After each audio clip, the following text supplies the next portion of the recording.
What up, y'all? Hope you're doing well. Are y'all ready for our weekly manifestation oracle message? I am. I wonder what we're going to have today. I'm not ready to pull cards yet. Let's see. We've got, let's see, what's today? This is the 12th. Yesterday was our 11/11 portal. I kept forgetting to talk about it. I kept trying to remind myself to bring it up. And I knew that I was forgetting something during the video. But yesterday was 11/11. And so that was a good day to make a wish and to set your intentions and manifest. And so that energy is going to be present, I guess you'd say, for the next 2 weeks. So whatever it is that you are thinking that you want to bring forth coming up in our next cycle, in this new beginning, in this new chapter, start thinking about that. Start taking some small inspired action steps toward that goal over the next couple of weeks. If I was you, and I am also in this, I think that a lot of prayer, especially prayer out loud to the Creator, to guide us in our next steps of where we should go and what we should do and how we should prepare for that next chapter. Our intuition will lead us to the very next step, maybe the next step after that, but it's not going to give us this huge play-by-play plan. It's not going to give us the absolute guarantee certainty. We have to earn that certainty. We have to stretch ourselves and have faith beyond the guarantees, beyond a solid answer, beyond a solid plan.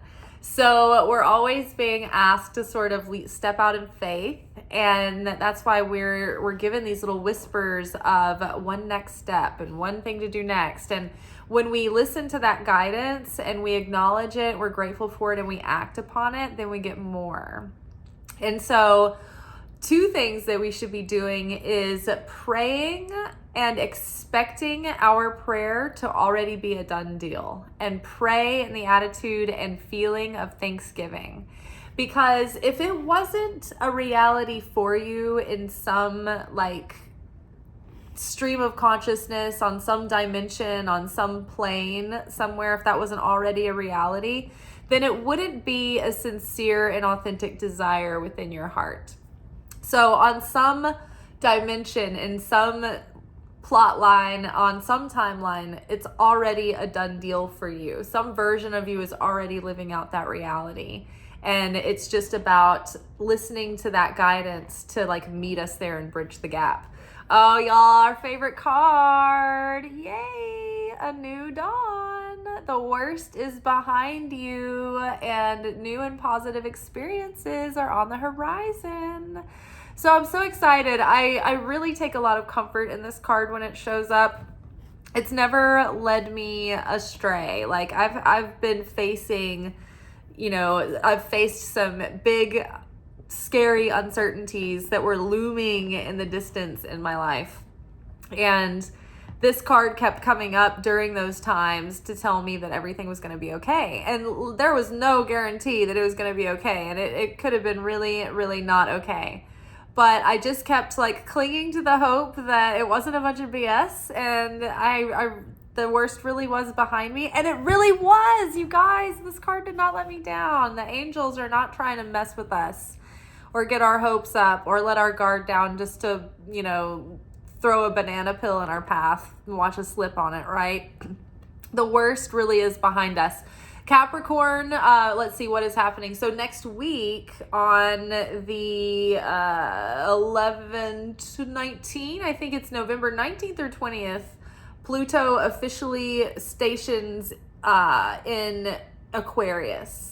So it's in the midst of moving out of Capricorn, and that was a 16-year karmic cycle of hard lessons that have been learned. And so it's almost like we are Pluto, moving out of our parents' house, and we're going to go off to college, and we've been kind of assigned the last couple of weeks to make peace with our relationship dynamics with our parents, and make peace with our parents. And I think that that's kind of what it means by honoring your father and mother. It's like you'll do right by them, and you've forgiven the roles that you had to play for one another that had to basically forge you through the fire.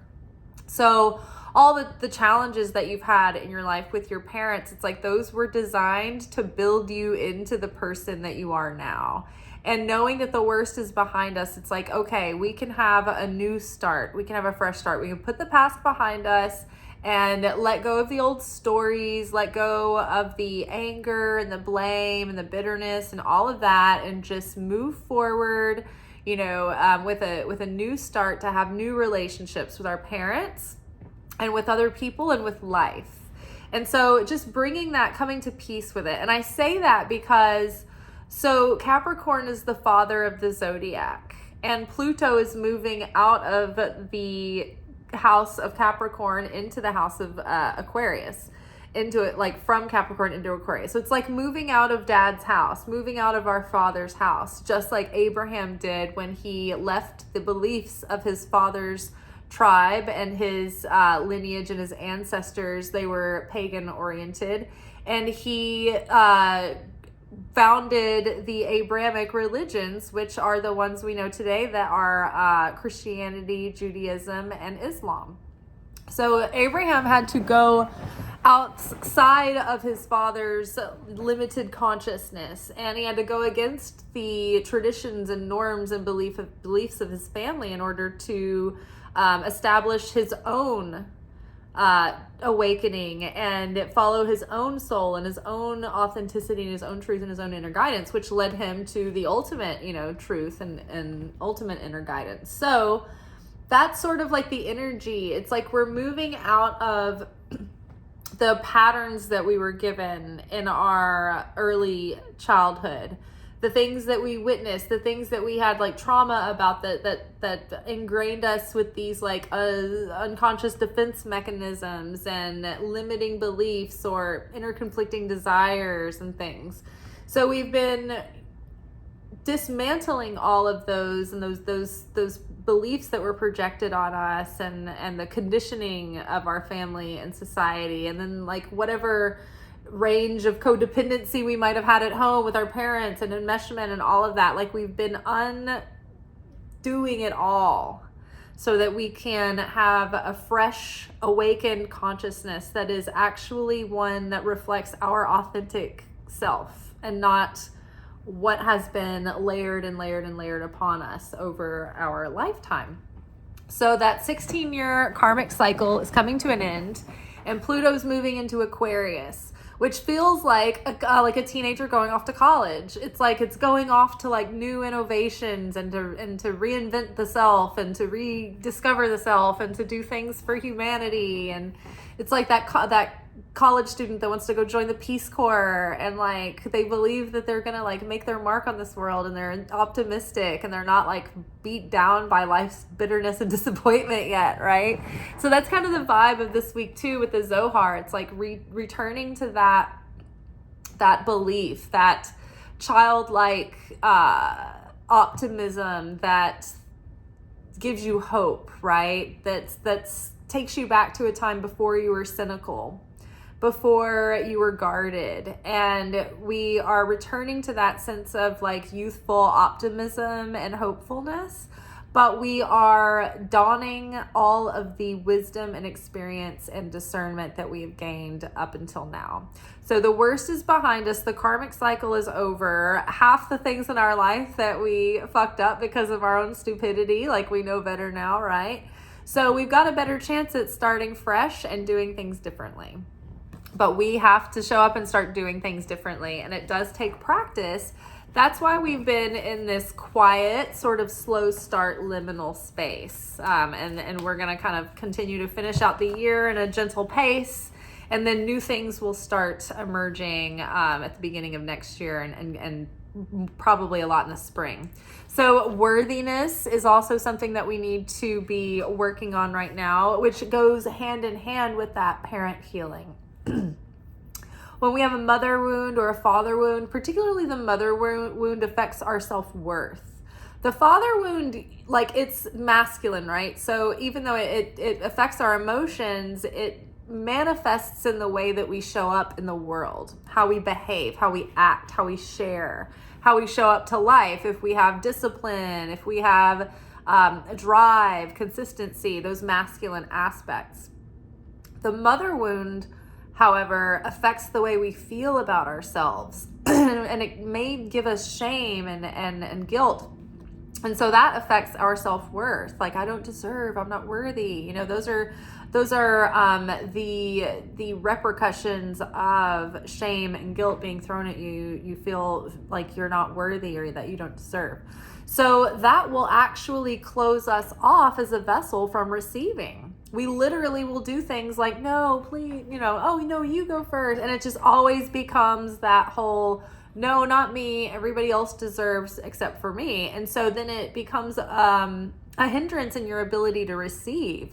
On an energetic level, you can only connect and resonate and receive what you feel deeply and genuinely that you deserve and that you're worthy of. And no matter what our conscious mind is saying, no matter what our behavior says, no matter what our mouth is saying, our vibration doesn't lie, because it's like accumulation of our thoughts, feelings, and emotions that are even coming from an unconscious level, even to us. So even if we try to mask it, and even if we try to mask it through our own psychology to delude ourselves, we're still radiating that truth to the universe. So we can't do anything about our radio signal except truly do the inner work. So as we heal our relationships with our parents, I think that we start letting go of that guilt and shame, because we start perceiving the whole thing differently. And when we let go of those old stories and that old baggage, we just feel differently about things. And when we remember things from a different perspective now, with more context and more understanding and more wisdom and compassion and more like a different perspective, it's like we realize that it doesn't have anything to do with us, right? It's not a reflection on us. It's really about them. So, oh my gosh. So the next card is self-forgiveness. So the more that we go back and look at the last 16 years of our life, and we realize that this was a karmic cycle that we could not, like, we were up against the forces of the cosmos, like some of the biggest planets in our galaxy. Like, no matter how hard we tried in some areas, it just wasn't divinely ordained for us to get ahead in that area yet. We had to learn the lessons. We had to do the work. There was no way to cheat it, because it was setting us up vibrationally for who we're becoming now. So when you think back to 2008, this is when that karmic cycle started, when the intensity and the restriction and the pressure and the challenges from the universe started probably honing in and focusing on certain areas of your life. It would be whatever house that Capricorn is situated in for you. Probably you felt it the most poignantly. But when you think about that person, that version of yourself that you were in 2008, 16 years ago, that's like a whole lifetime of a teenager at home before they go out to college, right? They're 18, but give or take.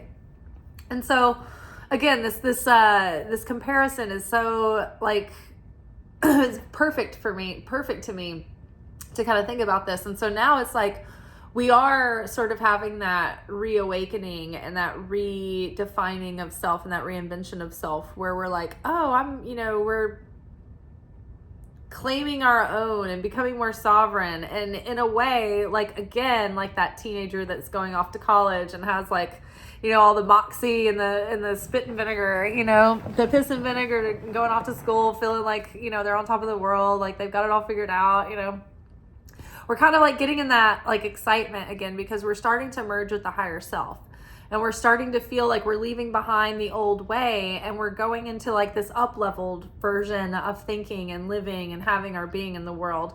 But when we look back at 2008 version of ourselves and all the things that were going to happen, we weren't prepared for that. we didn't have the insight that we have now.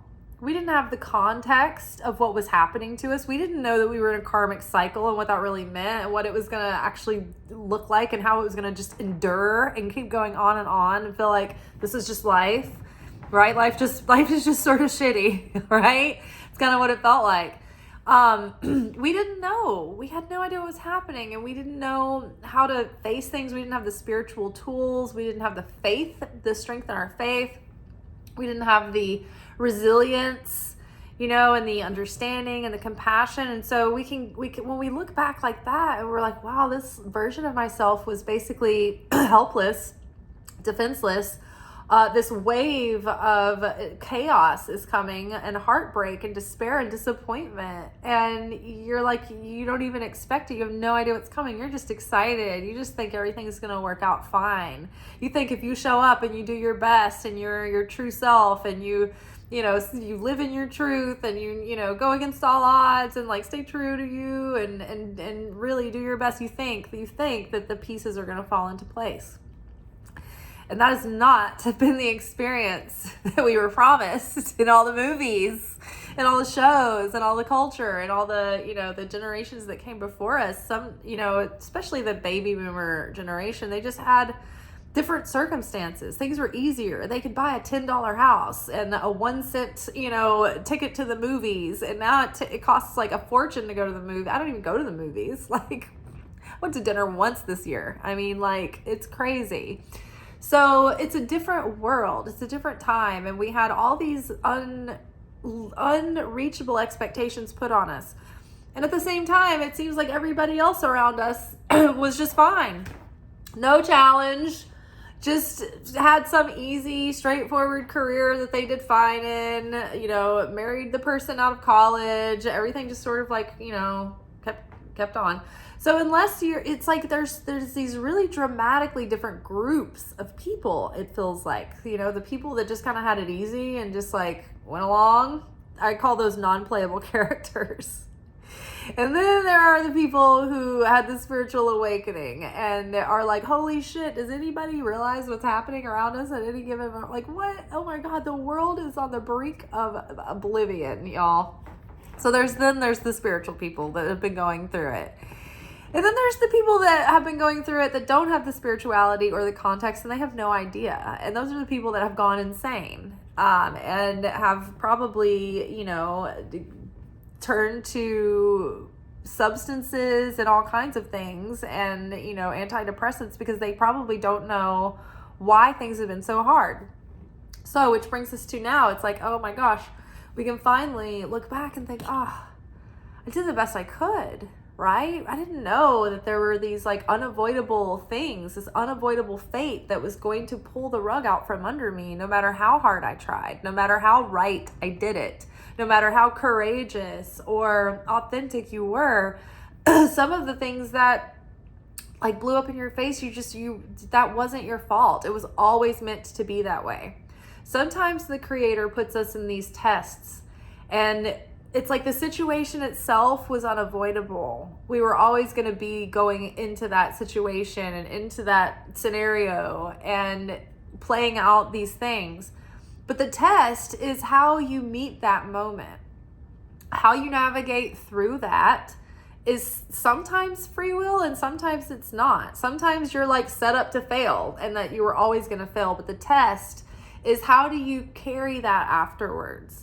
How does it affect you? Does it break you open and make you more determined and stronger and more humble and more understanding and compassionate, more passionate about what you're doing, and you become resilient and it just makes you stronger and better at it? Or are you taking that failure or that mistake or that whatever and just beating yourself up about it forever? And letting it haunt you forever and letting it affect everything, but it controls you in this way that like it's oppressive.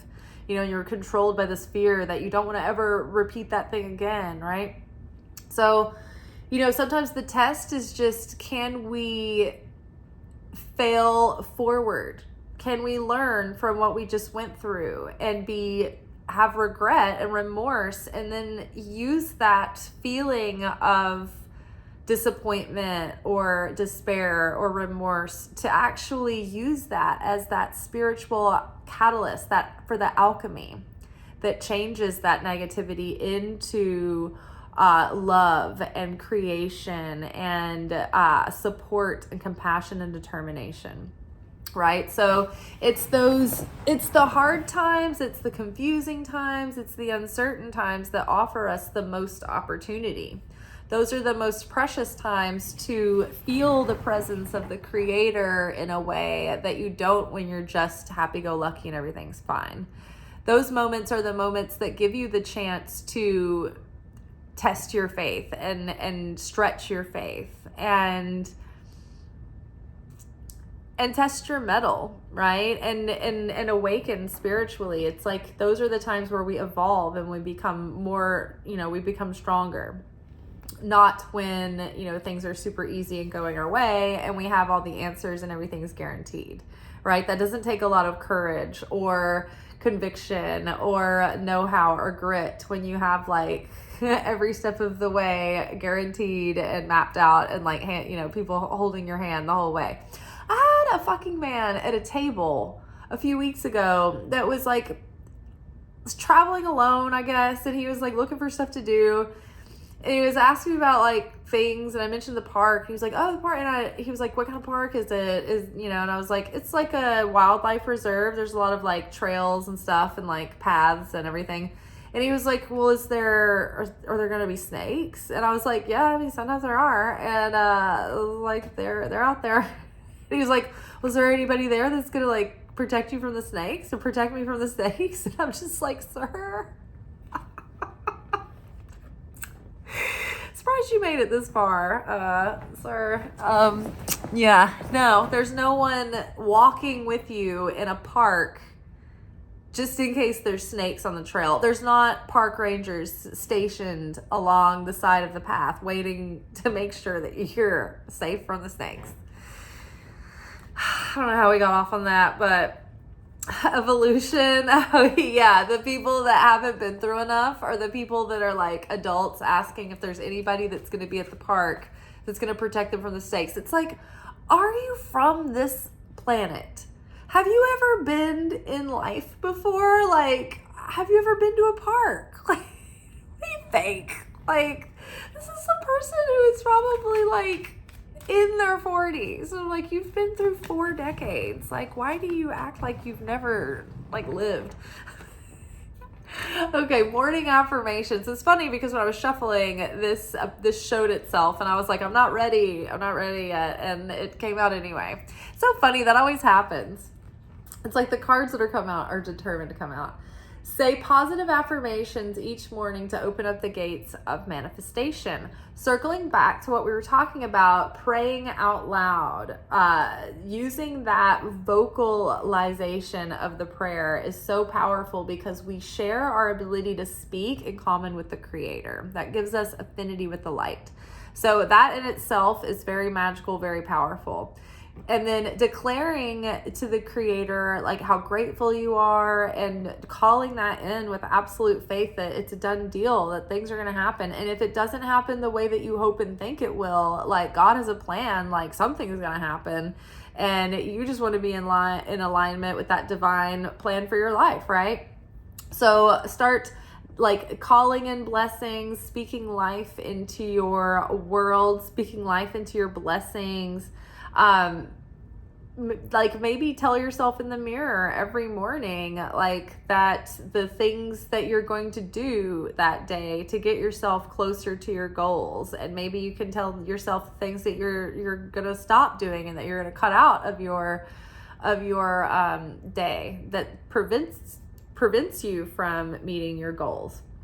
And then, as often as you can, like if we prayed 24/7, that would be helpful because it really puts you in a state of protection and positivity and love and gratitude. And if you can even start talking, like use this time in the morning also to talk about all the things that you're really grateful for. When you get in a feeling of gratitude, that's super magnetic. It's super powerful. It's very high vibration. So, and it's the feeling that gets the magnetism going. So you can, you don't have to be politically correct. You're on your own.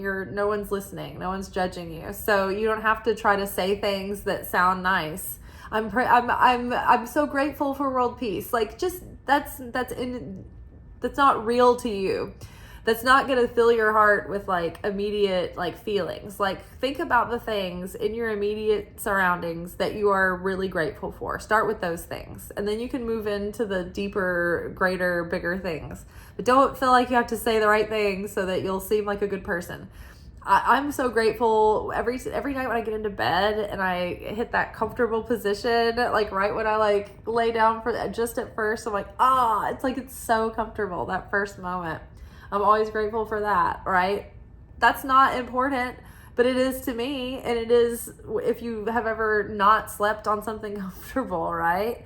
And so it counts. But what counts is that it does get that genuine feeling going, because you can get in the feeling state of that feeling, that sensual feeling of the warmth and the comfort and all of that.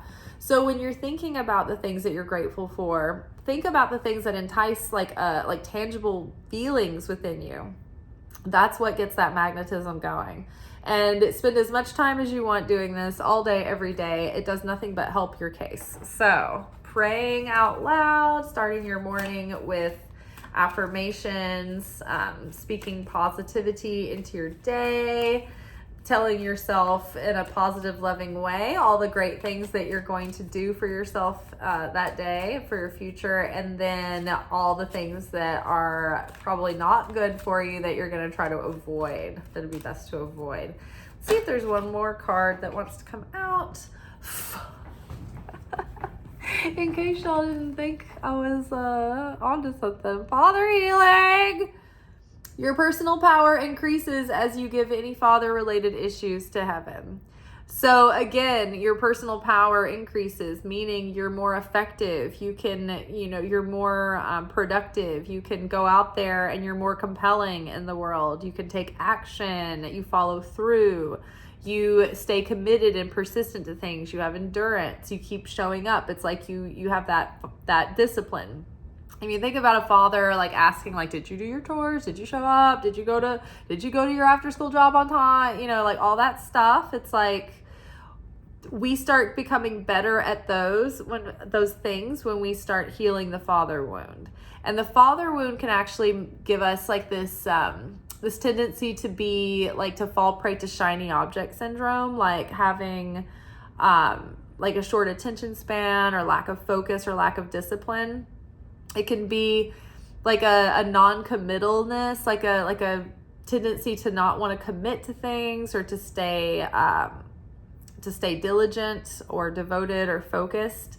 And so sometimes it can lead to, like, for instance, not wanting to stay at a job, like always, having to like get a new job because you don't like to anywhere you work, or you're not wanting to stick with it. Not following through on your dreams or your projects, not finishing those, and then feeling like you don't want to commit to a relationship, being in that perma player state, like that would be as a result of a father wound. So yes, the last couple of days of this disciplinary, energy of Capricorn is with us, and so use it while you can, because it's not going to be there ever again in our lifetime. Really thinking about your healing those father issues this week. It's like there's so much power is like culminating in these last few days. Like, use them wisely, because this energy is going to be gone and it's never going to be back. And remember what we said.